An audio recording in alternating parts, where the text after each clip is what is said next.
The axially split casing design allows removal of the impeller and bearing housing assembly without disturbing suction and discharge piping. Storage and protection. All pumps are shop tested and ready for operation when delivered. If equipment is to be stored for long periods of time, 6 months or more, should be kept in a clean, dry area, and the following precautions should be taken to ensure that the equipment remains in good condition. Be sure that the bearings are fully lubricated. The shaft should be rotated 10 to 15 revolutions by hand periodically in order to spread the lubricant over all the bearing surfaces. Suitable intervals are from 1 to 3 months. Installation. The pump should be located as close as possible to the liquid supply so that the suction line is short and direct. Location should require a minimum of elbows and fittings in the discharge line. Before installing the pump, ensure that the foundation on which the pump will be placed is prepared well. It has to be sufficiently substantial enough to take the weight of the pump and absorb any possible vibrations from it. The foundation has to be absolutely straight, without any inclination or tilting on any side. The foundation bolt of proper size should be embedded in the concrete and base plate tightened, ensuring that it is level in all directions. Piping associated with the pump must be anchored and supported independently of the pump and should never put any strain on the pump casing. When the pipes are not supported, their weight is borne by the pump casing and may cause them to crack or deflect. It is important that the connections be carefully aligned axially, angularly, and in length.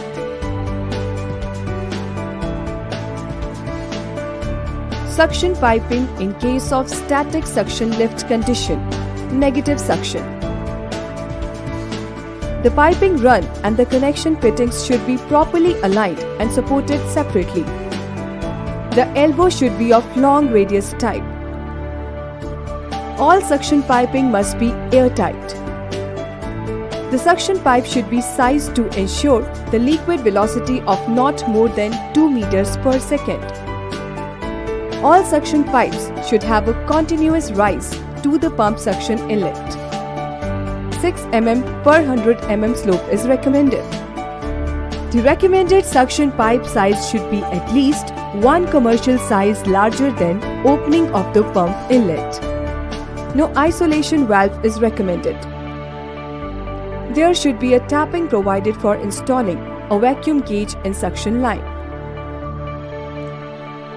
The reducer joining the straight length of the pipe in the pump line should be an eccentric reducer, with the inclined side of the reducer as the bottom side. The straight length of the pipe after the eccentric reducer should be 2 times of the pipe diameter. The suction strainer must be at least 4 times the suction pipe area, and the mesh sides should screen out solid particles that could clog the impeller. The minimum depth of submergence of the strainer should be at least 4 times the pipe diameter measured from upper row of holes of strainer. The distance between the bottom of strainer and the floor of the tank should be considered as 2 times of pipe diameters. A stream of liquid falling into the pump near the intake pipe will turn air into the liquid. The supply line should extend down into the liquid. A short elbow should never to bolt directly to the pump's suction nozzle. The disturbance in the flow caused by the sharp bend so near the pump inlet may result in noisy operation, loss in efficiency and capacity, and heavy end thrust. If separate suction lines cannot be used for each pump, then a tapering header with Y branches should be used. A straight branch header should never be used.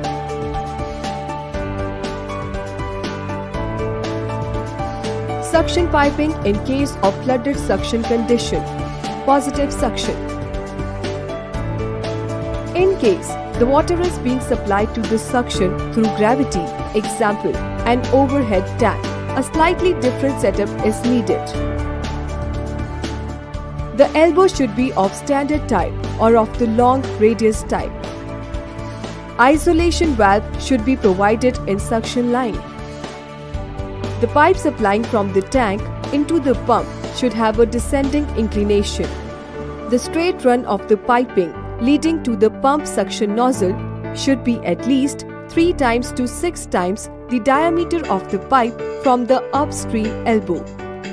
The suction pipe should be sized to ensure a liquid velocity of not more than 3 meters per second. There should be a tapping provided for installing a pressure gauge in suction line. The reducer joining the straight length of the pipe in the pump line should be an eccentric reducer with the inclined side of the reducer as the top side. Stuffing box seal connections are usually made from the top of the pump casing. If the liquid being pumped is unsuitable for sealing, then it is preferable to bring fresh, cool water to seal connections from an outside source. Centrifugal separators or other filters may be used to remove abrasive particles from the liquid being pumped if an outside source is not available. Description of the discharge pipe. The piping run and the connection fittings should be properly aligned and supported separately, reduce strain on the pump casing. There should be a pressure tapping as close to the pump outlet and before the isolation valve as possible to measure the pump shutoff head. Concentric reducers are installed in the discharge pipe to minimize friction losses.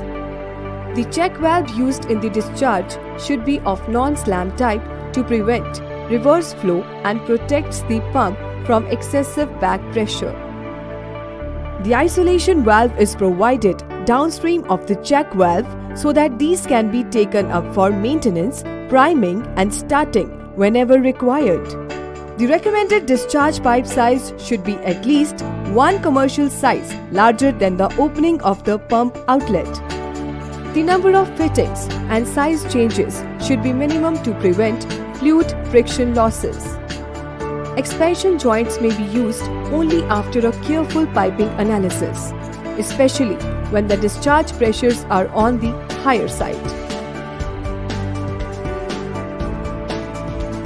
Installation of pump and prime mover.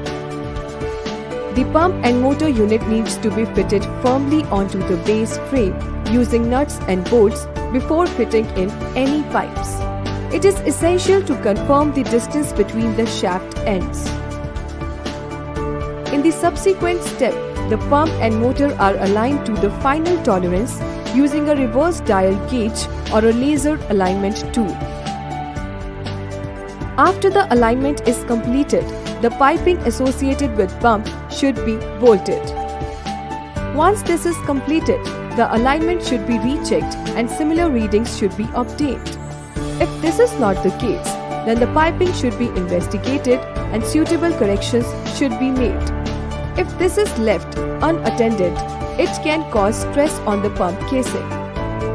Misalignment may be the cause of noisy pump operation, vibration, premature bearing failure, or excessive coupling wear.